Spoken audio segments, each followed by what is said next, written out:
Alhamdulillah, kamu yang klik video ini insya Allah akan tertawa dan bahagia serta dapat pahala. Kenapa? Karena murtadin yang akan saya bahas kali ini berbeda banget dengan murtadin yang lainnya. Tonton aja sampai habis hanya di Molaf Channel dalam program 3M season kedua. Colok.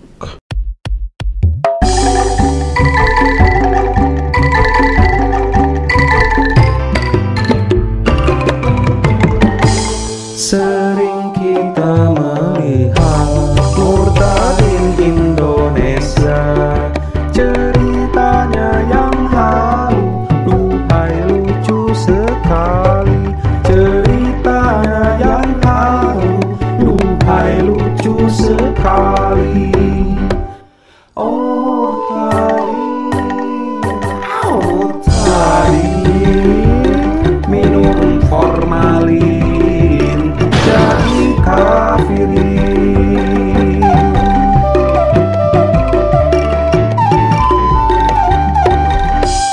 Hei murtadin, hei murtadin, ini mualaf siap Napoli bersama dengan umat muslimin.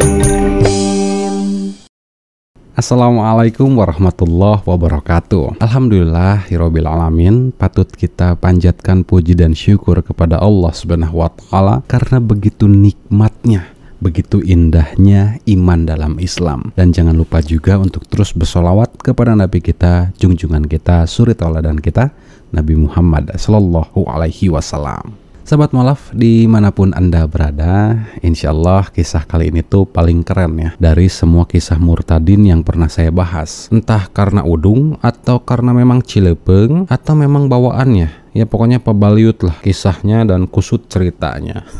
Namanya ini Asep Kurnia. Tambah absurd lagi ketika dia bercerita dan dikomporin sama sang pastor, pendeta, uskup, dosen, penginjil, evangelis, diakon, bendahara, tukang bersih, guru, mamang, ucup, menipu mulu. Oke. Udah nggak sabar ya pengen nonton videonya. Sekedap atuh akang teteh ucuh hihah. Buat yang baru nonton channel ini, ada tombol subscribe kan di bawah. Sok atuh, mangga gerak tampol dulu tombol subscribe-nya, terus nyalain notifikasinya. Kalau suka videonya, pencet aja yang tanda jempol. Dan kalau ingin membantu perkembangan dakwah Molaf Channel, gampang banget, tinggal kirim aja infak fisabilillahnya ke nomor rekening di bawah ini ya. Insya Allah nanti semua yang dikirimkan ke sini menjadi bekal kita di janahnya Allah Subhanahu wa taala. Amin ya Allah ya rabbal alamin. Hayu atuh kita tampol bareng-bareng dengan mengucapkan Bismillahirrahmanirrahim. Tampol heula atuh. Tampol bos. Perkenalkan, nama saya Asep Kurnia. Saya biografi saya dari Muslim, saya Islam. Saya mulai TK, SD, SMP sampai SMA pun saya sebagai Islam. Saya sampai kerja pun masih Islam, Muslim. Terus saya ngaji, kebetulan ibu saya seorang haji, bapak saya haji, kebetulan bapak saya haji, ibu saya haji. Saya juga pernah umroh. Pada saat itu saya dapat hadiah dari salah satu online. Itu saya pergi umroh pada saat itu tahun 2019 saya umroh. Saya dapat hadiah umroh. Sebentar ya. Ini selalu menjadi kalimat andalan dan kebiasaan para murtadin atau yang mengaku murtadin. Ya kalau nggak dari TK, SD, SMP, SMA, kerja, kuliah, terus sampai sebelum dia murtad tuh selalu mengatakan bahwa saya ini adalah Islam yang taat. Terus bawa-bawa ibu, bapak haji gitu ya. Terus pernah haji, pernah umroh. Udah nggak aneh lah. Tapi ini loh ya, dapat hadiah umroh dari online tahun 2019 kan lagi rame-ramenya cupat copet dia. Nggak ngerti sumpah Kalau ada umroh gratis dapat hadiah online, ya saya juga mau atuhnya. Dan kita semua juga pasti mau. Bener, komo gratis umroh. Tapi ya kita teh aneh, hadiah online menang umroh 2019-2020. Daripada gelo mikiran, kita tonton lagi aja ya. Oke. Dari kecil saya dididik sebagai Muslim, sebagai Islam. Saya ngaji, saya sholat, saya puasa, saya sedekah, terus saya mengerjakan apa yang diperintahkan dari agama saya yang lalu. Saya taat dengan agama saya. Saya juga pernah menjadi marbot di salah satu masjid di daerah Tangerang. Sebentar Sep. Saya mau nanya nih Sep. Marbot teh naon Sep? Marbot itu apa? Sok jelasin Sep. Iya. Jadi kebetulan saya aktif di Pemuda Remaja Islam Masjid, Pak. Gitu kan. Gitu.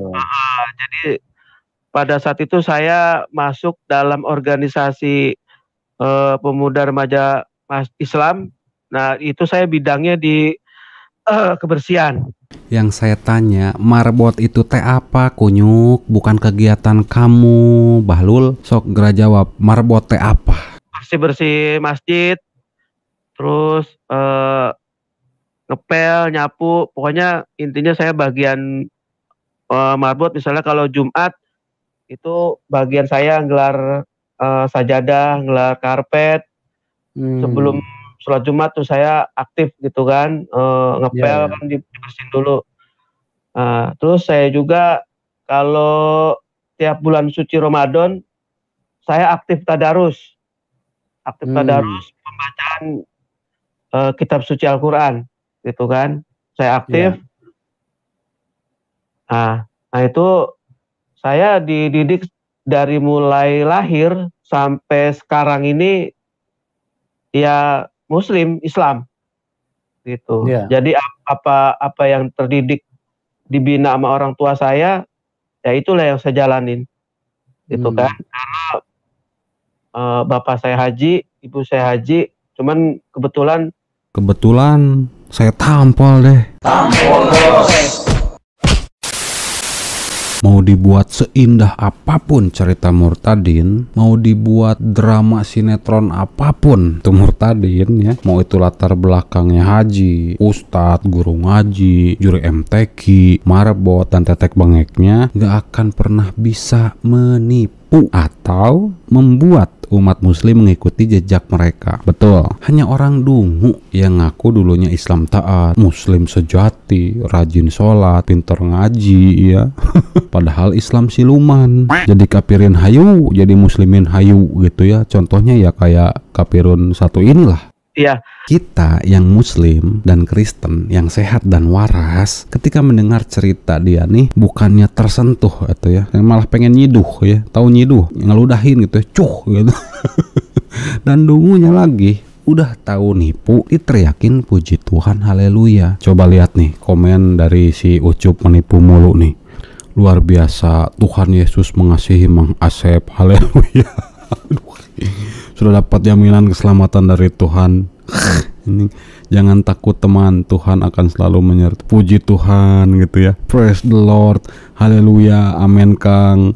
Puji Tuhan terberkati. Berbahagialah kamu saudara, Tuhan memilih kamu. Pak Asep, saya terharu. Puji Tuhan Kang Asep, haleluya. Astagfirullah, gila nggak bos? Kurang stres apa lagi coba? Nggak mencerna sebuah kisah fiksi gitu ya. Terus ditelan mentah-mentah. Terus teriak puji Tuhan, haleluya.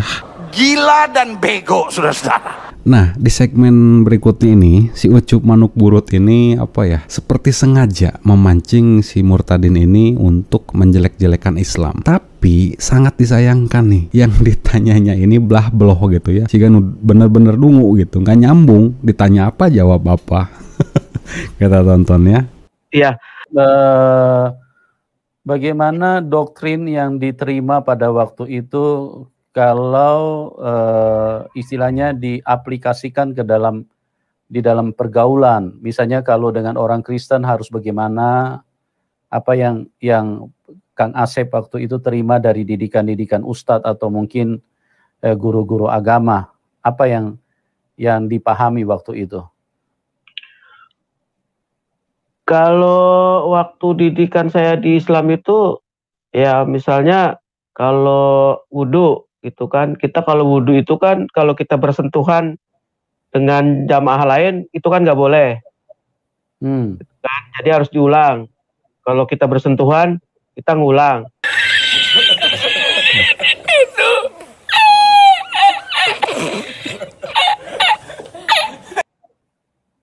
Maksudnya kita bukan bersentuhan dengan, kalau laki melaki sih nggak apa-apa gitu kan. Tapi kalau bukan muhrimnya katanya nggak boleh gitu kan. Jadi saya berapa waktu itu pernah ya, namanya kita masjid satu itu kan satu pintu ya bersentuhan kan. Jadi wudhu lagi gitu kan.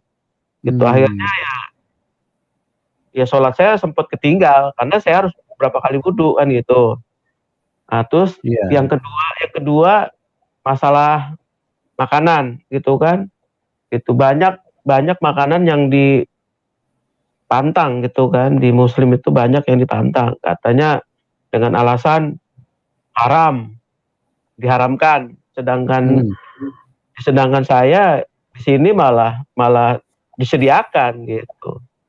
Gitu. Jadi saya udah mulai cinta damai banget hati saya karena Tuhan Yesus. Saya diberkati, saya dapat mujizat gitu kan.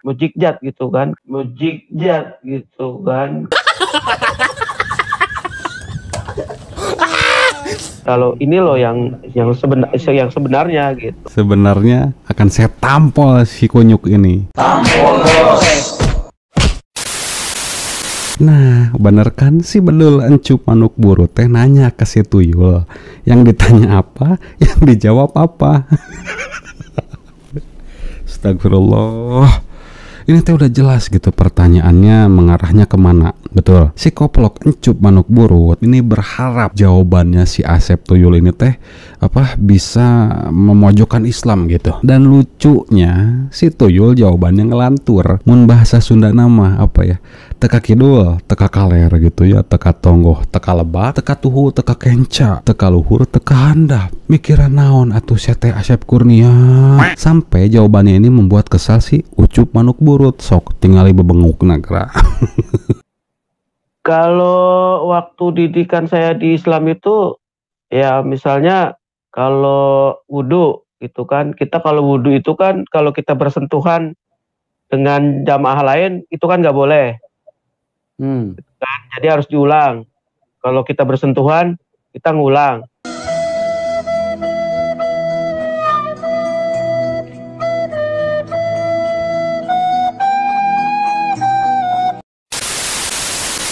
Asep kutil dengekeun ku jejewir sia. Iya.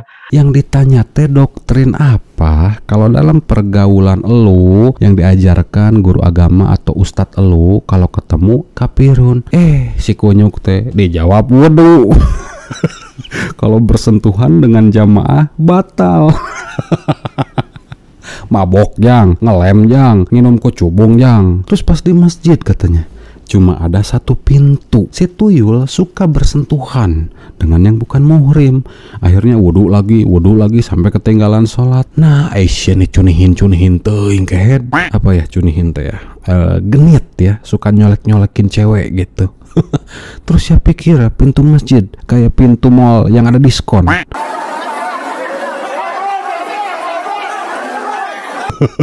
Sumpah, ia manusia tertolol, terdungu yang pernah saya temukan di dunia ini. Dan anehnya, yang kedua nih jawabannya, si kunyuk bilang kalau dalam Islam ini banyak makanan yang dipantang ya atau diharamkan.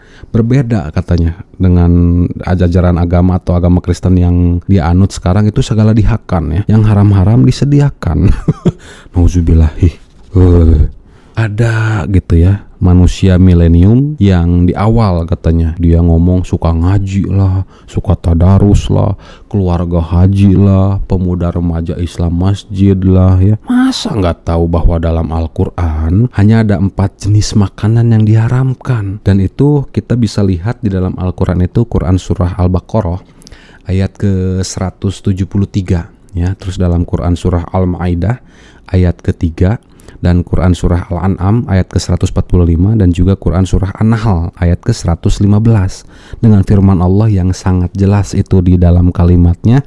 Allah berfirman itu innama harramma alaikumul ma'itata waddamma walahmal kinziri wa ma uhilla bihi li ghairillah, yang artinya sesungguhnya Allah hanya mengharamkan apa? Bangkai, darah, daging babi, dan juga daging daging binatang yang disembelih dengan tidak menyebutkan nama Allah. Bahkan kalau kita lihat dalam Bible mereka itu bahkan lebih banyak binatang yang diharamkan, nggak boleh dimakan daripada yang halalnya. Bahkan daging babi nih, atau babi salah satu favorit makanan mereka, dimakan sama dalah-dalahnya tuh. Mau itu babi hutan, mau itu babi kota, babi desa gitu ya. Terus babi ngepet, siluman babi. Si balekok teh segala dihuapkeun. Ini makhluk ngajinya sampai mana sih gitu ya? Atau cuma asal nyebut supaya kelihatan wow gitu. Rujit tralala. Nah, terus lanjutannya tuh si Ucup manuk burut ini kekeh gitu ya, ingin jawaban dari si tuyul ini tuh yang bisa memojokkan Islam, memframing Islam ini seolah-olah Islam ini buruk ajarannya. Namun apa jawabannya? Nah, kita tonton lagi ya. Kalau dalam berinteraksi dengan non Muslim seperti apa? Kalau sekarang saya banyak dihujat, Pak. Kalau sekarang bukan maksud saya waktu masih di agama sebelumnya, kalau misalnya berinteraksi dengan non Muslim dari misalnya agama-agama lain, bagaimana? Apa diperbolehkan atau tidak? Kalau mungkin Kang Asep bisa ceritakan. Kalau dulu waktu saya masih di Muslim, kita bergaul dengan non Muslim itu nggak apa-apa, nggak ada larangan, nggak apa-apa. Ini parah nih.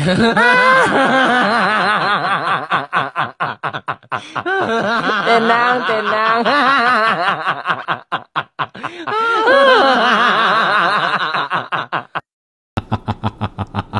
Lebok sia Ucup hakan tah sia mamam.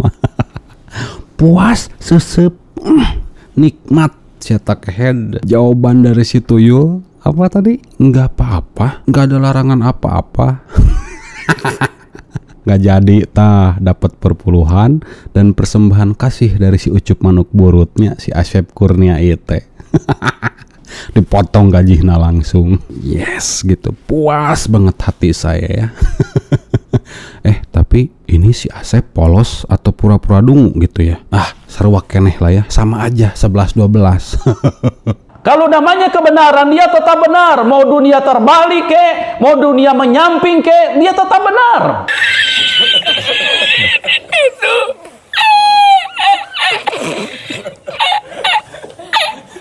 Nggak apa-apa, nggak apa-apa, nggak ada larangan. Kita bergaul dengan di luar dari Muslim, kita nggak ada larangan apa. Cuman setiap kalau misalnya ada Natal gitu, kita nggak boleh nyebutin selamat Natal, selamat Happy Christmas, nggak boleh. Kenapa, Kang Sam? Happy Christmas. Ya katanya sih dosa apa gitu. Saya waktu itu pernah saya sama teman sekolah gitu kan bilang selamat Natal ya gitu kan. Malah teman saya malah bilang lu nggak boleh kayak gitu, haram, nggak, ngapain lu nyebut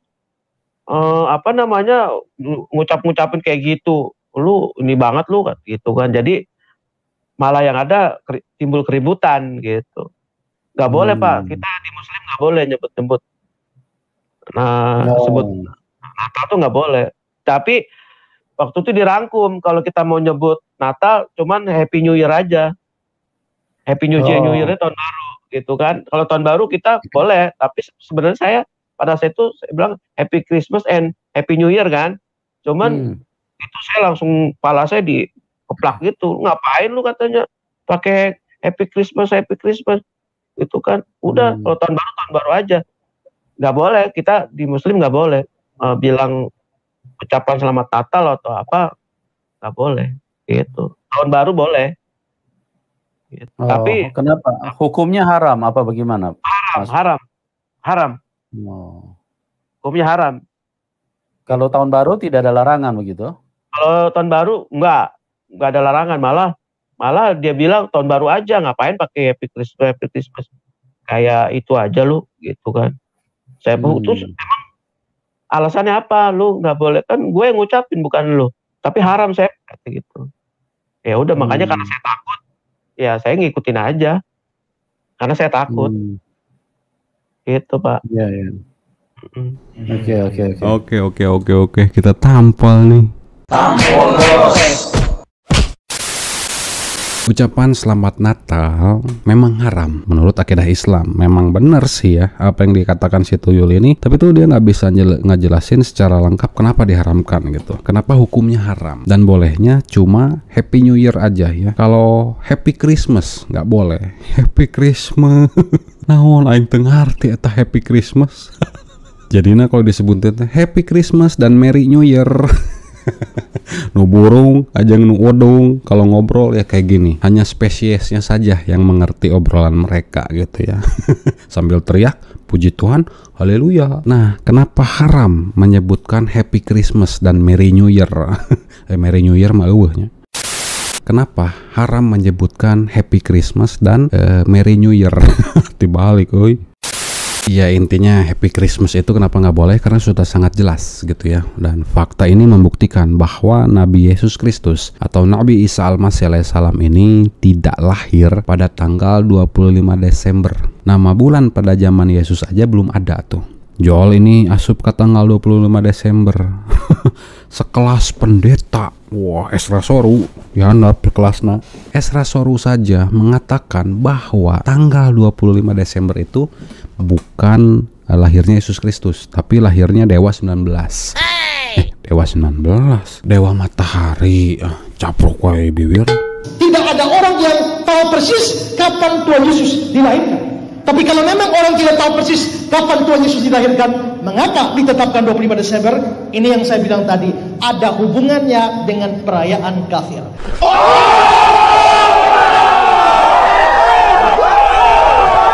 Kalau umat muslim mengungkapkan atau mengucapkan kalimat selamat hari Natal atau Happy Christmas dan Merry New Year, berarti setuju dong kalau Tuhan itu dilahirkan dari rahim wanita, atau setuju bahwa lahirnya Dewa Matahari, yang jelas-jelas ini sudah melanggar atau melenceng dari akidah Islam. Umat muslim yang jelas kalimatnya la ilaha illallah, tidak ada Tuhan selain Allah, terkecuali pejabat-pejabat negara seperti presiden, terus menteri, terus polisi, TNI, dan ya sebagainya gitu. Mereka mengucapkan atas nama jabatannya atau nama institutnya, bukan atas nama pribadinya sendiri gitu. Nah, kita sebagai rakyat Indonesia yang beragama Islam tentunya tidak usah mengikuti atau mengucapkan Happy Christmas dan Merry New Year. Kan sudah jelas dalam Al-Quran Allah firmankan, Qul ya ayyuhal kafirun la a'budu ma ta'budun wala antum abiduna ma'abud. Kalimat terakhirnya lakum dinukum waliyadin. Agamaku yaitu menyembah Allah dan agamamu menyembah yang lain, I don't care gitu. Terserah, jangan dicampur adukan. Apalagi mengucapkan Happy Christmas dan Merry New Year. Nyambung, kunyuk. Dan ingat, ini tuh bukan artinya Islam ini intoleran atau radikal, bukan. Mereka juga nggak butuh ucapan kita, nggak butuh ucapan selamat dari kita. Dan kalau mereka mengucapkan kepada kita sebagai umat muslim, selamat hari raya Idul Fitri ya Bu, Pak, selamat hari raya Idul Adha ya Bu, Pak, ya kita terima, karena mereka merasakan juga gitu nikmatnya daging kurban, betul, nikmatnya bulan yang penuh kemenangan, mereka libur tuh sebulan penuh. Jadi nggak ngucapin juga ya nggak akan jadi musuh gitu, kecuali murid-muridnya dan pasukannya serta jemaatnya si ucup menipu mulu. Simpel kan, sederhana kan. Oh, kita sama tetangga juga masih baik-baik aja, nggak ngucapin juga, benar. Oke ya sobat mualaf ya, sebenarnya cerita ini tuh panjang, tapi nanti deh di part kedua ya. Jadi nanti di situ ada alasan kenapa dia bisa mengenal Yesus Kristus dan juga bisa menjadikan Yesus Kristus sebagai Tuhan dan juru parkirnya. Juru parkir dan juru selamatnya. Dan jangan jadikan kisah-kisah murtadin atau orang-orang yang murtad ini atau yang ngaku-ngaku murtadin ini membuat kamu murtad, tetapi membuat kamu ini lebih yakin, lebih percaya, terus lebih bertakwa, lebih mendekatkan diri kepada Allah Subhanahu wa taala yang menjadi satu-satunya Tuhan yang wajib kita sembah dan kita ibadahi. Ya. Jadi saya ucapkan syukron, jazakumullah khairan. Wassalamualaikum warahmatullahi wabarakatuh. Wala tamutuna illa wa antum muslimun.